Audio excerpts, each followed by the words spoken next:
So moving on from that description of a very organic process, we come to the formal part of the meeting.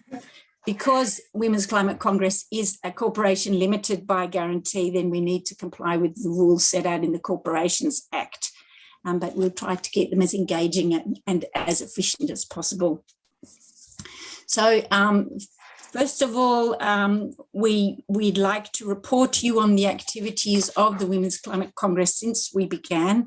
Lynn Stevens and Jane Gelch have worked on our annual report, and as a chronic procrastinator, I just have to commend Lynn for her high degree of organisation, as she had everything prepared well in advance and made sure that everybody was reporting on time with their contributions to the report. But Jane and Lynn are going to speak to that in a little while, so I'll just flag it here. However, I would like to take more time on the financial report.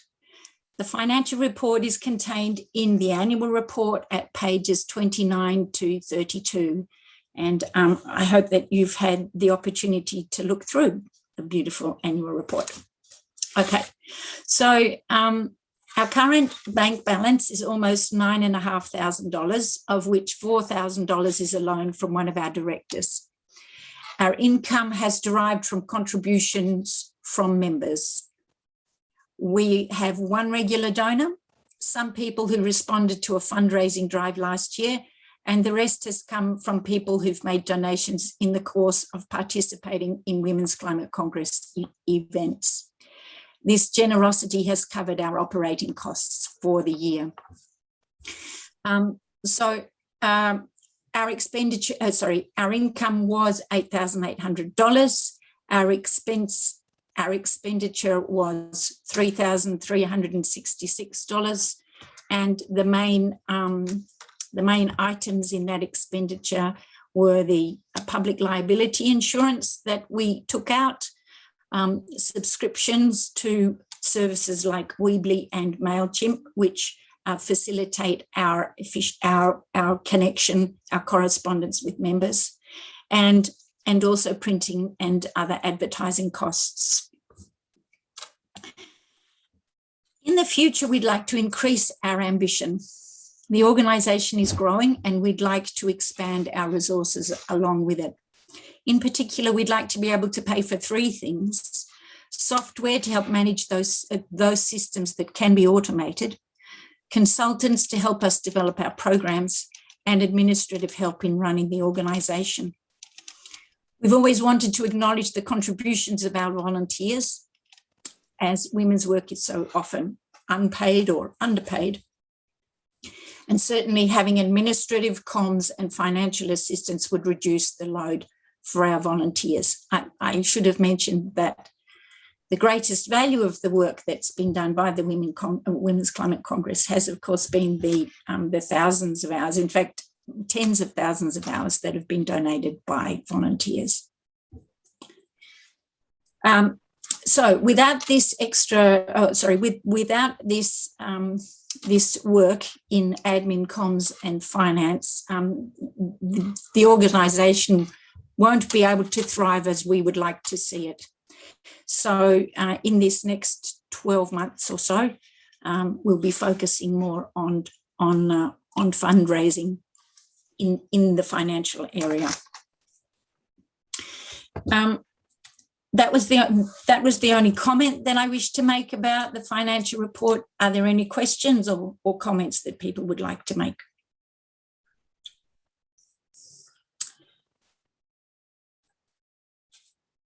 Okay. I don't see any comments, any hands raised. Great.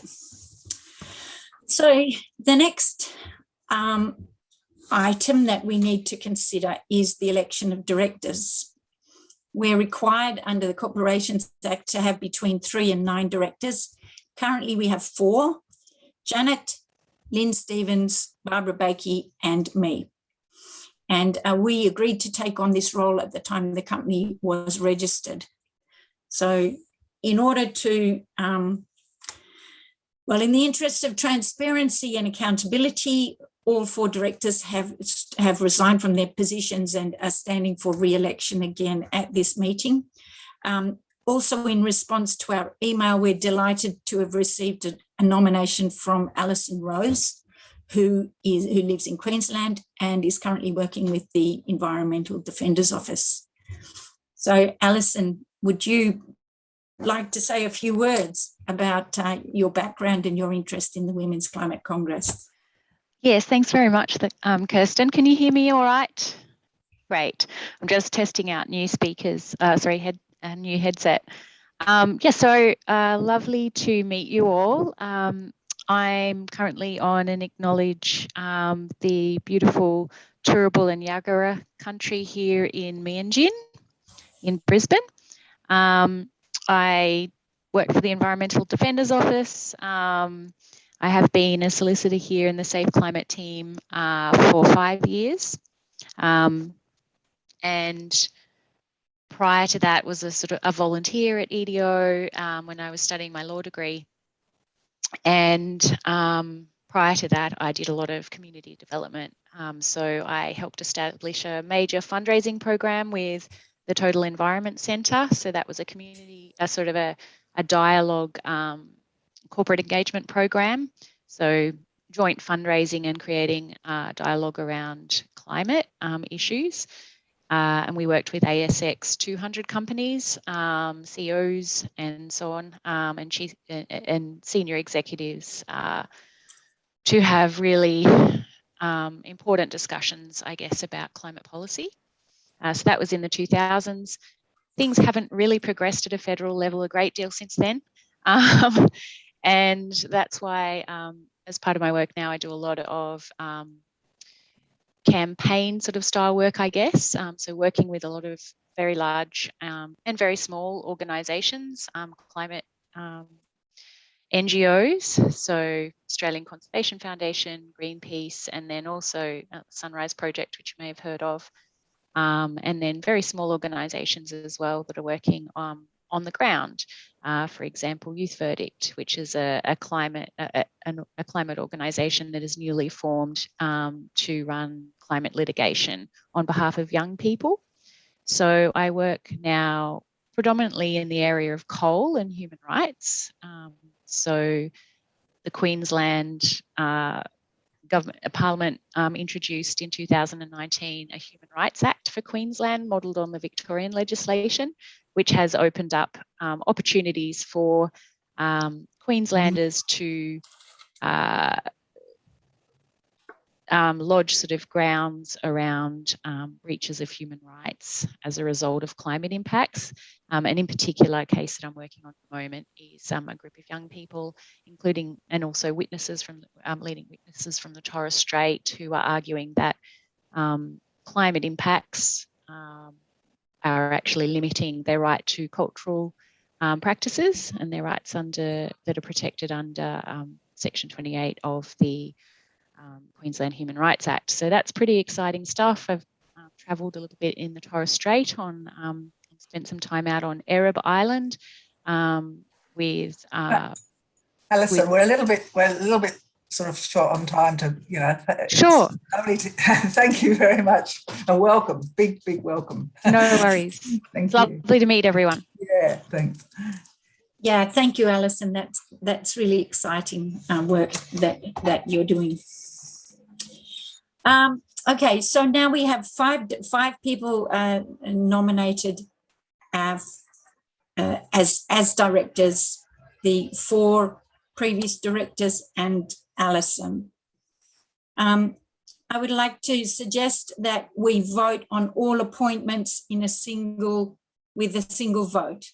So could you please raise your hand using the little button at the bottom of your screen where it says reactions. So if you click on reactions and one of the options there is raise hand. Okay, so that's how I would like to take a vote. Okay, so can you please raise your hand if you are happy to vote for all directors with a single vote?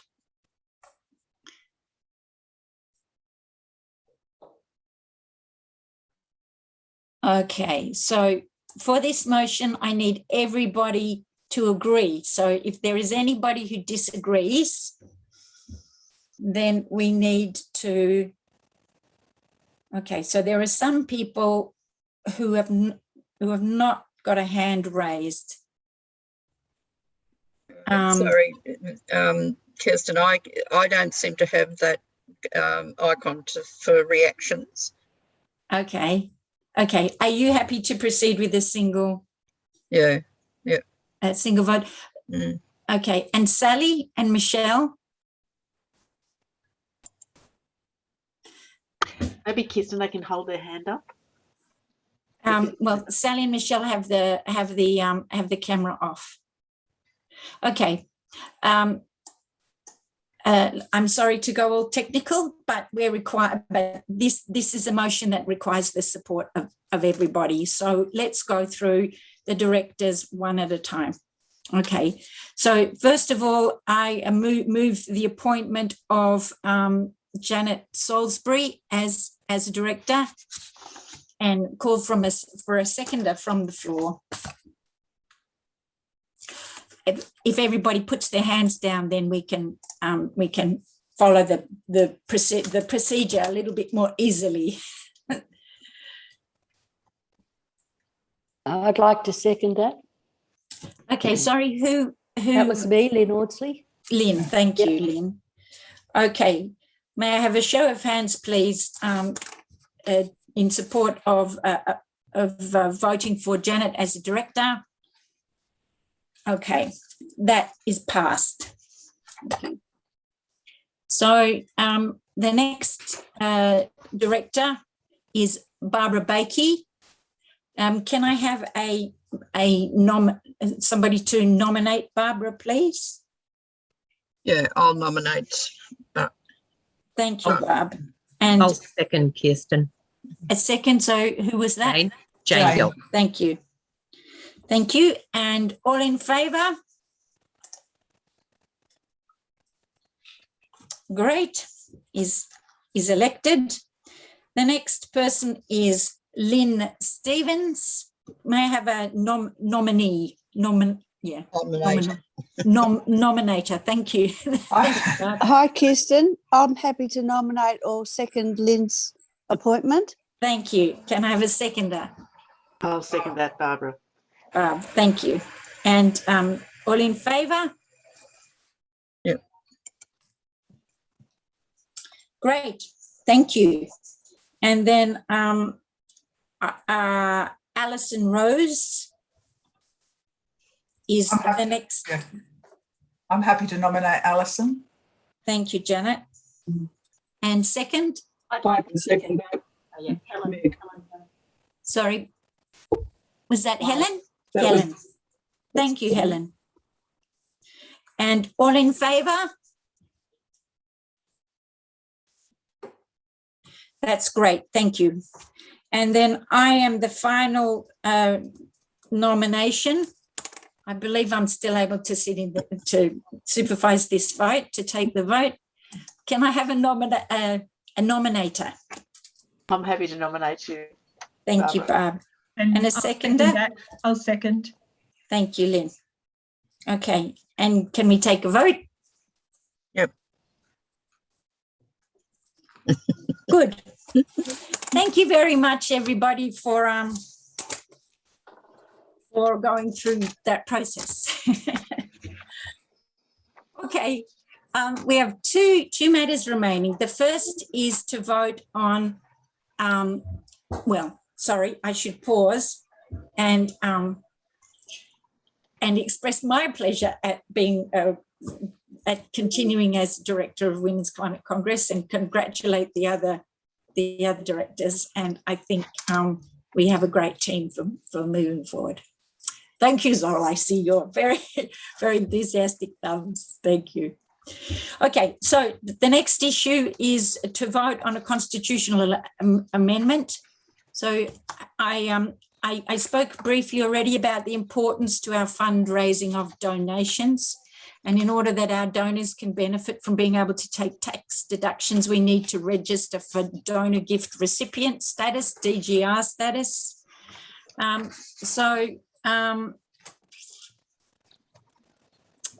this change means that we have to set up a fund in a separate bank account and a management committee of responsible persons to administer the fund. We'll have to audit our accounts and provide statistical information to the Department of the Environment every year. However, the Women's Climate Congress Working Group considers that this increased workload is warranted by the advantage that will be available to donors. The wording of the proposed amendment basically confirms that the money will be used for charitable purposes and will be kept separately and accounted for clearly. And the wording of the proposed amendment basically comes from the department. Yeah. So are there any questions about this motion, which is to amend the Constitution to enable Women's Climate Congress to apply for DGR status by adopting the wording set out in the notice of the annual general meeting?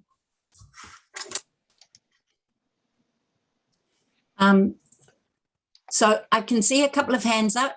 So I'm going to ask Hilary. Was there a comment or a question that you wanted to make? Okay. All right. I think they were just hands left up after the vote. Yeah. So as there don't seem to be any questions or comments, then I'll put the matter to a vote. This is a special. Oh, I'm sorry, Leonie. Can you please unmute? I just want to know who's moving and seconding it, because really these things should be have movers and seconders. Yeah. Okay. You know, it's really important that it's done properly. Thank you. Can I have a mover for the motion? I'm happy to move it. Sorry. I'm happy to move it. Thank you, Leonie. And I'm happy to second it. Okay. Can I have a show of hands, please? I'm going to have to count this one. 4, 5, 6, 7, 8, 9, 10, 11, 12.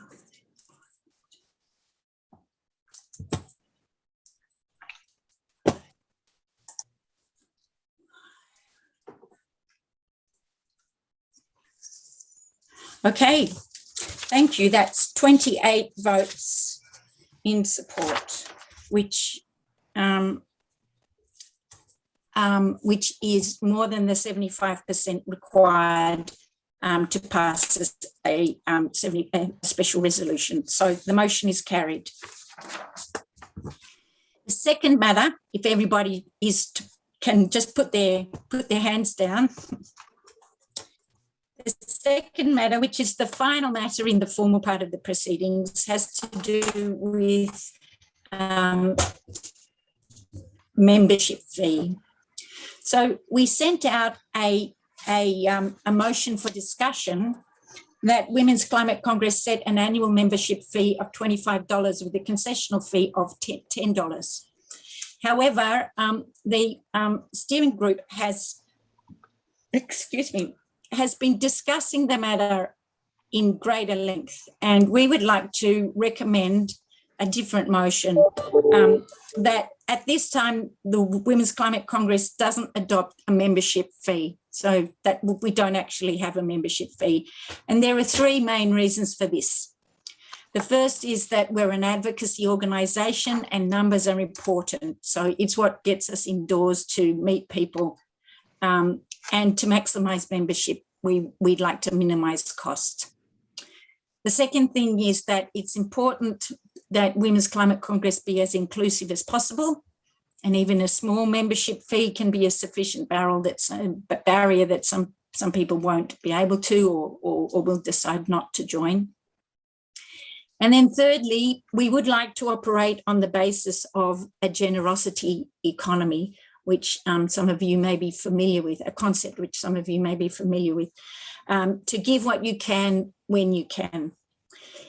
Up till now, this approach has brought us what we need, and we would like to continue this radical experiment even as our needs increase.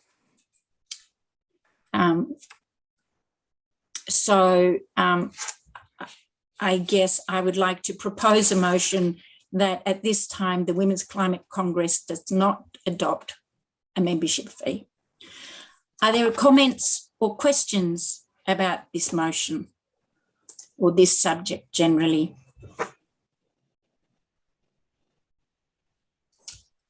Jill.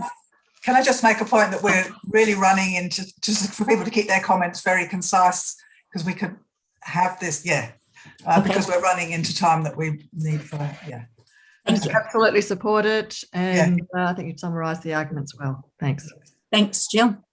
Meg?